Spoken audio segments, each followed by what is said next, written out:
그다음에 이제 전략 수립입니다.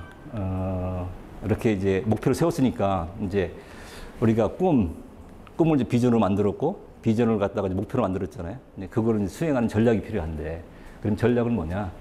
어떤 전략 수립 과정인데 일단 아까도 말씀드린 내가 이제 나에 대한 평가를 해야 되겠죠.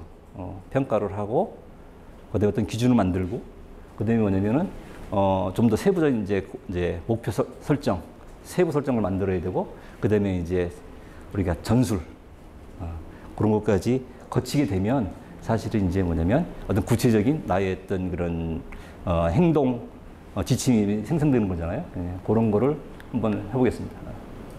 우선 자기인식입니다. 아까도 말씀드린 강사 이게 기업 강사가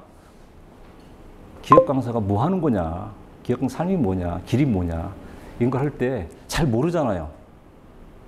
그러면 내가 이제 나도 잘 모르는데 내 주변에서 그러면 어떤 요건 분석을 할 때 책을 아무리 봐도 책이 눈에 잘 안 들어와. 그때는 저는 이제 늘 좋아하는 게 뭐냐면 어떤 기준, 롤 모델을 하나 찾는 거예요.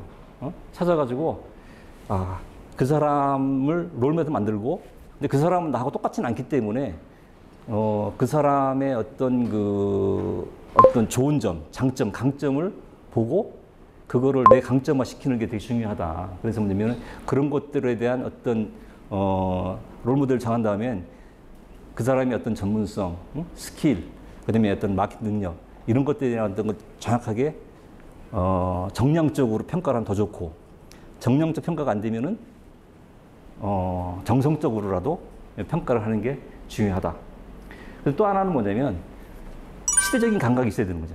내가 아무리 좋은 얘기를 해도 뭐 386 PC 얘기를 하면 안 되잖아요, 지금.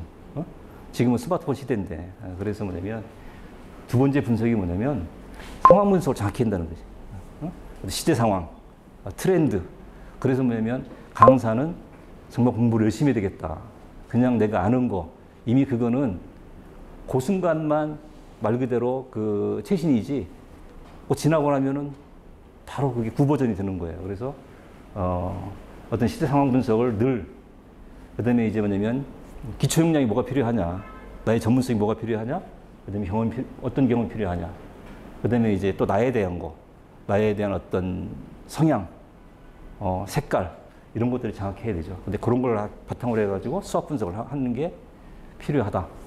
그다음에 이제 골 세팅 선택과 집중을 해야 되는 거죠.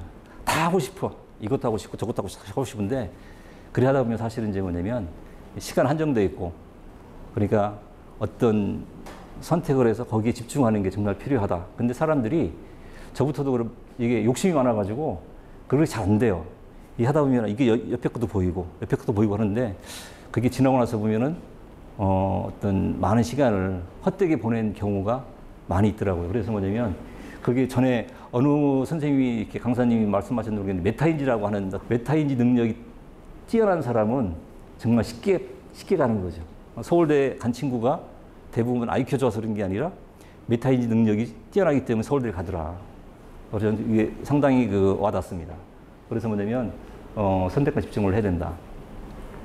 그 다음에 이제 전략 수립을 해야 되는 거죠. 내가 이제 내가 정말 필요한 게 뭐냐? 강의 스킬이냐? 강의 스킬이 좀 부족하냐? 교수 설계 능력이 부족하냐? 그 다음에 이제 내가 어떤 그런 인문학 이런 측면에서 너무 그냥 내가 공학도니까 그런 부분에 대한 것들 너무 좀 취약하지 않냐? 이런 것들. 그 다음에 뭐냐면 정말 이제 내 색깔을 갖기 위한 어떤 그런 전략을 만들어야 됩니다. 그래 어떤 내 색깔 찾기 위한 거를 진짜 고민을 해서 내 색깔을 맞는 거. 사람이 뭐 그저 그런 어떤 이게 강의를 하는 것 같은데 별로 그렇게 남는 게 별로 없어. 그건 뭐냐면 뭐 말은 뭐 수리하게 하는데 나중에 보면 기억이 안 남잖아요. 어떤 사람은 보면은 말은 잘 못하고 그런데 참 기억에 남는 사람이 있단 말이에요. 그 색깔이 독특한 사람인 거잖아요. 근데 그런 사람이 오히려 오래 간다. 이런 측면에서 말씀을 드리는 거예요. 성공을 하기 위한 핵심 요소. 기본적으로는 다 전문성이 있어야 되잖아요. 전문성이 요즘엔 강의를 할 때 보면은 강사는 두루두루도 알아야 되지만 어떤 한 분야에 대한 거는 자기가 강의하는 분야에 대한 거는 정확하게 이해를 하고 가야만 그래야 어떤 호응을 받고 그다음에 이제 상대에 대해 어떤 그 나름대로는 변화를 줄 수가 있겠다 이런 생각을 했고요. 자신감과 역량, 이게 경험인데 이렇게 이렇게 있잖아요. 그다음에 이게 경험이 쌓이면 경험과 어떤 공부를 많이 하면 어떤 게 뭐냐면 역량이 이제 이렇게 증가할 거잖아요. 이렇게 증가하고 그다음에 역량이 생기게 되면은 어떤 자신감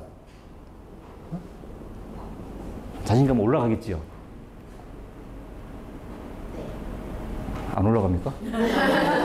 네. 그래서 뭐냐면 우리가 일반적으로 우리 가장 좋아하는 게 쉬운 게 뭐냐면 일차함수죠. 이렇게 내가 경험이 쌓이면 자신감도 비례해서 올라갈 것 같다.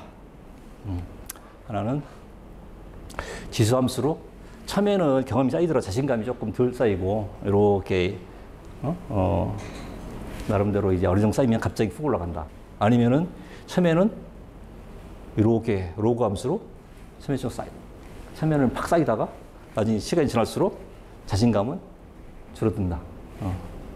아니면 이제 자신감은 이렇게 여기에 다차함수인데 처음에 증가했다가 어느 가다가 이렇게요. 대부분의 인생의 어떤 그렇잖아요. 공부도 처음에는 뭐 이렇게 팍 올라갔다가 한동안 안 가다가 착 올라가고 이러잖아요. 이런 패턴을 그릴 것 같다. 아니면 자신감이 가다가 처음에 만빵으로 가다가 떨어지다가 다시 또 올라간다. 실질적으로 이게 뭐냐면 이게 코넬 대학인가요? 대학에서 이제 연구한 건데 실제로 자신감이 이렇게 시키면은 이게 자신감과 어떤 역량과의 관계예요. 왜냐면은 이게 전문성이 높아질수록 자신감이 이렇게 일차함수로 가는 게 아니고 처음에는 이제 내가 아무것도 모를 때는 만방으로 올라갑니다. 그러다가 이게 이제 어느 정도 이제 경험이 쌓이고 자기 이제 역량이 좀 증가 이렇게 좀 뭔가 알게 되면은 쭉 내려가다가 이게 해도 이게 세상이 너무 넓고 공부할 게 너무 많고 하다 보면 자기가 이제 완전히 위축이 되는 그런 시기가 있잖아요. 그때는 자신감이 뚝 떨어지는 거예요. 나보다 훌륭한 사람 너무나 많구나. 제가 요 상태입니다. 지금 여기 와서 보니까 너무나 잘하시는 분들 많아가지고 제가 자신감이 막 푹 떨어졌는데 조금 더 공부하면 이렇게 올라가겠죠. 올라가도 처음에 아무것도 모르는 사람 있잖아요. 100% 있던 사람보다 내 진짜 전문가라 해도 자신감은 요만큼밖에 안 올라가요. 이 정도의 갭이 있는데 이건 뭐냐면 세상은 너무나 넓고 나보다 더 훌륭한 사람, 그 다음에 내가 모르는 분야가 많이 있구나. 겸손해지는 거죠.